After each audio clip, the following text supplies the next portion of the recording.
আমি নজরুল ইসলাম স্যারের কাছে আসবো। স্যার, মমতা বন্দ্যোপাধ্যায় স্টেজ থেকে তো খুব ভালো ভালো বক্তব্য দিলেন, বললেন নিজেদের মধ্যে কেউ খাওয়াখাওয়ি করবে না, মারপিট করবে না, ঘ্যাচাংফু করে দেবো ইত্যাদি। এই রাজ্যের আইন শৃঙ্খলা পরিস্থিতি এমন জায়গায় দাঁড়িয়েছে যেখানে এক তৃণমূল নেতার হাত থেকে আরেক তৃণমূল নেতাকে বাঁচাতে পুলিশ দিতে হচ্ছে। ভাঙড়, যেটা কলকাতা পুলিশের আন্ডারে এলো, সেই এলাকা যা ছিল তাই আছে। দিনে দুপুরে মানে একেবারে প্রকাশ্যে গুলি চালিয়ে খুন করে ফেলে দিয়ে চলে যাচ্ছে, তারপর আবার আসছে সেই জায়গায়। স্যার, কি বলবেন?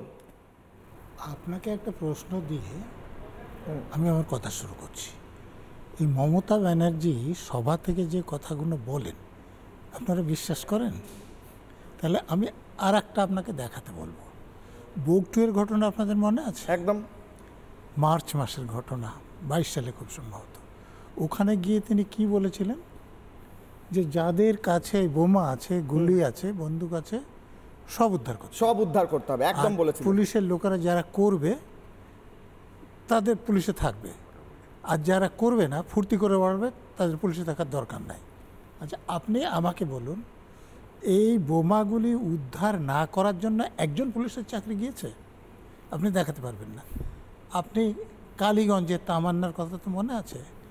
যদি মমতা ব্যানার্জির কথা অনুযায়ী পুলিশের লোকেরা বোমাগুলি উদ্ধার করত, তাহলে গণনার দিনে তামান্নাকে মরতে হতো? হতো না। বোমাটা এলো কোথা থেকে? মমতা ব্যানার্জি প্রকাশ্য সভায় যেগুলো বলেন সেগুলো আপনাদের জন্য বলেন বা লোককে বিভ্রান্ত করার জন্য বলেন। ডিজিকে বা সিপিকে, এসপিকে, ওসিকে যখন বলেন তখন সত্যিকার কী করতে হবে সেই কথাটা বলেন। আমি আপনাকে আর একটা উদাহরণ দিচ্ছি, যেহেতু আজকে খুব প্রাসঙ্গিক। আপনি ওখানের প্রশাসনিক সভাতে আজকে যে শওকত মোল্লার কথা বলছেন, তিনি একটা বাস স্ট্যান্ড করার কথা বলেছিলেন জীবনতলা বাজারে। তো তখন এই আমাদের রাজ্যের মুখ্যমন্ত্রী, যিনি পুলিশ মন্ত্রী, কি বলেছিলেন? যে ওখানে বাস স্ট্যান্ড কী করে হবে? তুই তো ওখানে বোমা বাঁধিস, জাহাঙ্গীরকে ঢুকতে দিস না। তো এইটা যে সৌরভরা যতই বলুক, শওকত মোল্লা কি জিনিস আমাদের বলতে হবে না। রাজ্যের মুখ্যমন্ত্রী তথা পুলিশ মন্ত্রী অনেক দিন আগে প্রকাশ্য সভা থেকে বলে দিয়েছে। হ্যাঁ, তারপরে আসুন বর্তমান ঘটনায়। একজন লোক খুন হয়েছে, আমি ধরে নিলাম শওকত মোল্লার সঙ্গে যুক্তই নাই, তো পুলিশ তদন্ত করছে। দুজন তৃণমূল নেতাকে আটক করেছে না, তার আগে পুলিশ বের করবে কারা খুন করেছে না করেছে। যে খুন হয়েছে তার দাদা বলছে যে এতে আইএসএফ এর হাত নাই, আমাদের তৃণমূলের অন্য গোষ্ঠীর লোকেরা খুন করেছে। তার দাদার, আপনার দেখি, আমি তো টিভি চ্যানেলেই দেখেছি, বাইট আছে। কিন্তু শওকত মোল্লা কি করে, উনি কি হাত গুনতে জানেন? বলে দিলেন যে আইএসএফ এর লোকেরা খুন করেছেন। আর এখন যখন তার সঙ্গে ছবিওয়ালা লোক ধরা পড়েছে, তো অবশ্যই শওকত মোল্লাকে ধরে জিজ্ঞাসাবাদ করা উচিত, কিন্তু পুলিশ করতে পারবে না। আপনি বোলপুরের ঘটনা জানেন, অনুব্রত মণ্ডল ফোন করে ওসিকে তার মা এবং স্ত্রীকে বলাৎকারের ইচ্ছা তো প্রকাশ করছেনই, কিন্তু আপনাদের আর একটা কথা আপনারা অনেক চ্যানেলই দেখাচ্ছেন না। উনি দেখাচ্ছেন যে তিনি ডিজিকে ফোনে ধরেছেন, তারপর বলছে রাজীব কুমার একটা খারাপ কথা বলছে সে ওসিকে, বলছে তুমি একে সরিয়ে দিচ্ছ না, সরিয়ে দেবে কিনা, বলে একে দেখো কিরকম মারবো।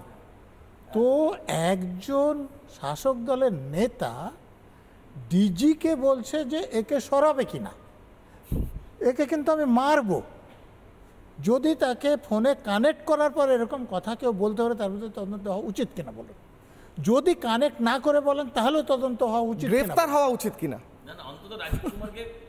ঠিক না, রাজীব কুমারকে বলেছে যে আমাকে ফোনে ধরেনি বা আমাকে ফোনে ধরে, এখন পর্যন্ত কোনো স্টেটমেন্ট। তাহলে এটা বের করার জন্য অনুব্রত মণ্ডল ফোনটা সিজ করা দরকার ছিল কিনা? সিজ করা কেন হয়নি? কারণ যদি কেন হয়নি স্যার? হয়নি কারণ তাহলে যে ওখানে পুলিশ মন্ত্রীর নামও উঠে আসতে পারে, অপরাধীরা যারা করেছেন তাদের মধ্যে আরও অনেকের নাম চলে আসবে। নাহলে পুলিশের কি দায়বদ্ধতা আছে যে অনুব্রত মণ্ডলের ফোনটা সিজি করবে না? লোকে যখন বলছে, ন্যাশনাল উইমেন কমিশন যখন জানতে চাইছে, আমি ধরে নিলাম তাদের অধিকার আছে কি না, কিন্তু অনুব্রত মণ্ডলের ফোনটা সিজ কেন করা হবে? মণিপুর কবে বিষয় হয়েছে? না না, বিষয়টা অনুব্রত না, বিষয়টা হচ্ছে তৃণমূল ভার্সেস তৃণমূল। যেখানে পুলিশের পক্ষে অনুব্রত মণ্ডল যেমন ফোন সিজ করা সম্ভব হয়নি, শওকত মান্ডককে ডেকে জিজ্ঞাসাবাদ করার ক্ষমতা হবে।